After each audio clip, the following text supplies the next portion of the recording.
Herru, Viti, velkomin. Takk. Herru, þú veist að tilkynna Matthea hafi skrifað undir. Tók það langan tíma? Já, þetta hefur tekið alveg frá því í haust, frá því við kláruðum tímabilið þá. Ég er búinn að vera í reglulegu sambandi við hana síðan þá og skoða hug hennar og stöðu.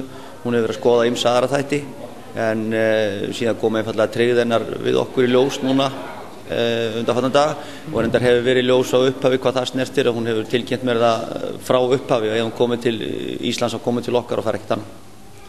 Matthea er náttúrulega frábær leikmaður, og við náttúrulega þekkjum hana, þannig að þetta hljóta að vera góð tíðindi.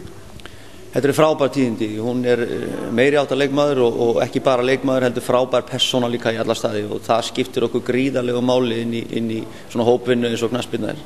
Þannig að hún er dýrkóð á þér af öllum öðrum leikmönnum og það er rosalegt atriði.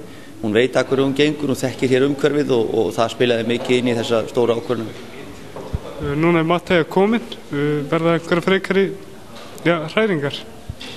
Nei, öllu vel ekki. Matthea er umverulega síðasta púslið inn í myndina hjá okkur. Nú álitum við hafa gríðarlega öflugt lið í höndunum, og nú er bara okkar að vinna úr því og sýna fram á það að við getum gert fína hluti í næsta sumar. Takk. Takk. Við erum hérna með Móla. Herru, Matthea er búinn að skrifa undir. Hvernig svona leggst þetta í þig? Bara mjög vel. Frábært að hafa hana. Það var erfitt að lifa þessa mánuði sem við heldum kannski ef hún væri að fara. Ekki öruggum að mæta það, en það er bara flotta fréttir, og þetta er ein af 3 bestu leikmönnum Íslandsmótsins, þannig að hún skulle vera hjá okkur áfram er frábærar fréttir. Það er náttúrulega eins og þeir, Matthea kom áfram og Rakel verið áfram. Hvernig svo líst þér á hópinn núna?